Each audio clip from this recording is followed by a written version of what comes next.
എല്ലാവരും എക്സാം ഹാളിൽ കുഴഞ്ഞിരിക്കുമ്പോൾ നിങ്ങൾക്ക് നല്ല കോൺഫിഡൻ്റ് ആയിട്ട് എക്സാം എഴുതണോ? Welcome to Eduport. Liban സാറുണ്ട്.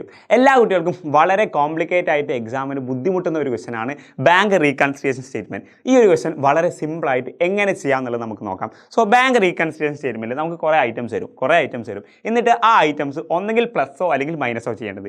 So ആ പ്ലസ്സും മൈനസും ആണ് നമുക്ക് എന്ത് ചെയ്യുക എപ്പോഴും മിസ്റ്റേക്ക് പറ്റുന്നത്. സോ ഈ ഒരു ക്വസ്റ്റനിലൂടെ അതെങ്ങനെ പ്ലസ്സും മൈനസും ചില കുട്ടികൾക്ക് കൺസെപ്റ്റലി കാര്യങ്ങൾ മനസ്സിലാകും. സോ അങ്ങനെ കുട്ടികൾ കൺസെപ്റ്റ് ആയിട്ട് അഥവാ അതിൻ്റെ ഒരു ഐഡിയ നോക്കിയിട്ട് അതനുസരിച്ച് ചെയ്താൽ മതി. അല്ലാത്ത കുട്ടികൾക്കാണ് ഞാൻ ഈ ഒരു ഐഡിയ പറഞ്ഞത്. നോക്കാം എന്താണ് ഫസ്റ്റ് ക്വസ്റ്റൻ തരും. എന്താണ് the cash book of mister Anoop. ആരുടെങ്കിലും ഒരാൾ ക്യാഷ് ബുക്ക് തരും. ആ ക്യാഷ് ബുക്കിൻ്റെ ബാലൻസ് തരും. സോ ഇതാണ് ഫസ്റ്റ് റെക്കോർഡ് ചെയ്യുന്നത്. എത്ര 8400 എന്ന് പറഞ്ഞിട്ട് നമ്മൾ എന്ത് ചെയ്യണം ഫസ്റ്റ് റെക്കോർഡ് ചെയ്യുക. എന്താണ് balance as per cash book എന്ന് പറഞ്ഞിട്ട് ഫസ്റ്റ് റെക്കോർഡ് ചെയ്യാം. ഇനി ബാലൻസ് ആസ് പെർ പാസ്ബുക്ക് എന്നാണെങ്കിൽ ഇവിടെ ബാലൻസ് ആസ് പെർ പാസ്ബുക്ക് എന്ന് പറഞ്ഞിട്ടാണ് റെക്കോർഡ് ചെയ്യേണ്ടത്. ഇനി നമുക്ക് ഐറ്റംസുകൾ നോക്കാം.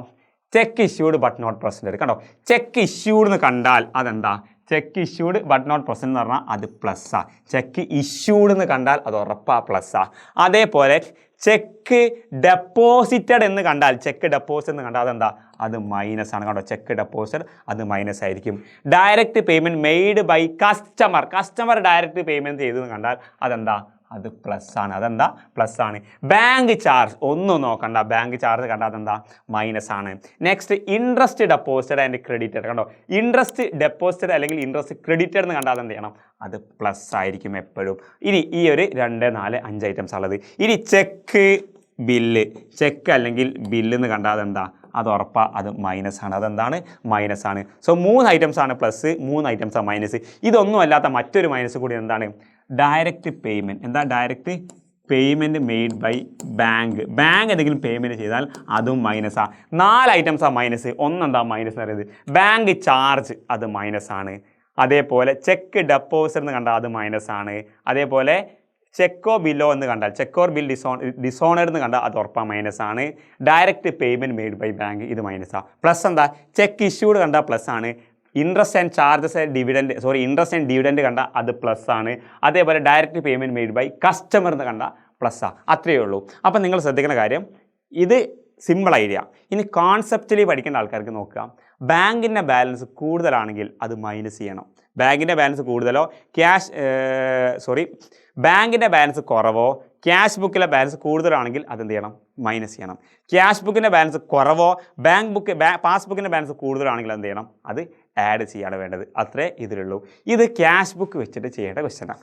ഇനി പാസ്ബുക്ക് വെച്ചിട്ടാണെങ്കിൽ ഇതിൻ്റെ നേരെ ഓപ്പോസിറ്റ്. അഥവാ ഇവിടെ പ്ലസ് ഉള്ള ഐറ്റംസ് ഒക്കെ മൈനസ് ചെയ്യുക. അഥവാ ഇവിടെ ക്യാഷ് ബുക്ക് എന്നല്ല തന്നത്, ഈ ക്യാഷ് ബുക്കിന് പകരം പാസ്ബുക്ക് എന്നാണെങ്കിൽ ഈ പ്ലസ് ഉള്ള ഐറ്റംസ് മൈനസ് ചെയ്യുക, മൈനസ് ഉള്ള ഐറ്റംസ് പ്ലസ് ചെയ്യുക. സോ നമുക്ക് ഈ ഒരു ക്വസ്റ്റ്യൻ ചെയ്ത് നോക്കാം അല്ലേ?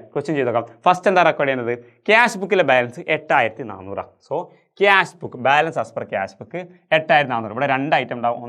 ഒന്ന് ആഡ്, മറ്റൊന്ന് ഡിഡക്ട് ഉണ്ടാവും. ഇത് പ്ലസ്, മറ്റൊന്ന് മൈനസ് ആണ്. സോ ആഡിൽ എന്ത് ചെയ്തു? ക്യാഷ് ബുക്കിനെ ബാലൻസ് ചെയ്ത്. ഇനി എന്തൊക്കെ ആഡ് ചെയ്യാനുള്ളത്?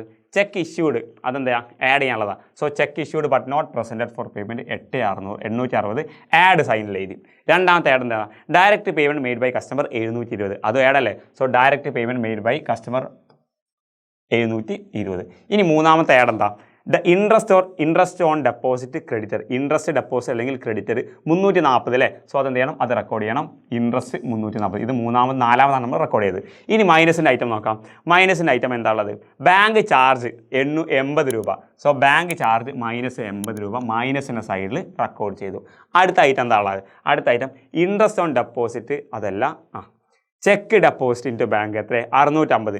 ചെക്ക് ഡെപ്പോസിറ്റ് പ്രസൻറ്റ് അത് കളക്ട് ആയില്ല. So cheque deposit not collected 650. So ഇത്ര റെക്കോർഡ് ചെയ്യാനുള്ളൂ. റെക്കോർഡിങ് കഴിഞ്ഞു. ഇനി നമുക്ക് എന്ത് ചെയ്യാം? എപ്പോഴും ഫസ്റ്റ് റെക്കോർഡ് ചെയ്ത ഐറ്റം ആയിരിക്കും കൂടുതലുണ്ടാവുക. ഫസ്റ്റ് 8400 അല്ലേ? സോ ഇത് ടോട്ടൽ ചെയ്യുമ്പോൾ 10320 കിട്ടും. ഈ 10320 ഈ 2 ഐറ്റം എത്രയാണ്? 650ഉം 80ഉം 730 മൈനസ് ചെയ്യുക. 730 മൈനസ് ചെയ്താൽ 9590 കിട്ടും. അതാണ് എന്ത്? Balance as per passbook. ഇത് നമ്മൾ അഡീഷണലി കയ്യിൽ നിന്ന് എടുക്കണം. എന്ത്? ഇവിടെ ക്യാഷ് ബുക്ക് ആണെങ്കിൽ ഇവിടെ ബാലൻസ് ആസ് പെർ പാസ്ബുക്ക് എന്ന് പറയുന്നത് എന്ത് ചെയ്യാം? ഇതിൻ്റെ വ്യത്യാസം ഇവിടെ റെക്കോർഡ് ചെയ്യാം. ടോട്ടൽ 10320. അതായത് നമ്മൾ സാധാരണ ലെഡ്ജറിൽ ചെയ്യുന്ന പോലെ 2 സൈഡും ബാലൻസ് ചെയ്യാം. ഇത്രയേ ബാങ്ക് റീകൺസിലിയേഷൻ സ്റ്റേറ്റ്മെൻറ്റ് ചെയ്യാനുള്ളൂ. ഇത് ഈ 5 മാർക്കിൻ്റെ BRCൻ്റെ ക്വസ്റ്റ്യൻ മാത്രമല്ല, ഈ ഐറ്റംസ് ഉണ്ടല്ലോ, ഈ ഐറ്റംസ് ക്വസ്റ്റ്യനിൽ എക്സ്ട്രാ ചോദിക്കും. എക്സ്ട്രാ ചോദിക്കുകയെന്ന് വെച്ചാൽ ഇത് ഈ ബാങ്കിലെ ക്യാഷ് ബുക്കിലെ ബാലൻസും ബാങ്കിലെ പാസ്ബുക്കിലെ ബാലൻസും വ്യത്യാസം ഉണ്ടാവാനുള്ള കാരണങ്ങൾ ഏതൊക്കെ ചോദിക്കും, അത് എല്ലാ വർഷവും ചോദിക്കുന്ന. അപ്പോൾ എന്ത് ചെയ്യുക, ഈ ഐറ്റംസ് അതേപോലെ എഴുതിയാൽ മതി. ഇതിലെ നമ്പർ ഒഴിവാക്കുക, എന്നിട്ട് എന്ത് ചെയ്യുക, ഈ ഐറ്റംസ് എഴുതുക. അപ്പോൾ ഒന്നെങ്കിൽ ഈ ഐറ്റംസും ചോദിക്കും, അതോടൊപ്പം തന്നെ ഈ വലിയ ക്വസ്റ്റൻ എന്ത് ചെയ്യും, നിങ്ങൾക്ക് ചോദിക്കും. സിമ്പിൾ അല്ലേ? BRs ഇങ്ങനെ എളുപ്പത്തിൽ എന്ത് ചെയ്യാം, ചെയ്ത് നോക്കാം. ഈ ഒരു ക്വസ്റ്റനോ അല്ലെങ്കിൽ മറ്റൊരു ക്വസ്റ്റനോ നിങ്ങൾ ഉറപ്പായിട്ടും സ്വന്തം ചെയ്ത് നോക്കാം. എന്നിട്ട് ശരിയായിട്ട് എന്ത് ചെയ്യുക, താഴെ കമൻറ്റ് ചെയ്യുക, സാർ ചെയ്തു സെറ്റാണെന്നുള്ളത്. മക്കളെ, ഓൾ ദ ബെസ്റ്റ്.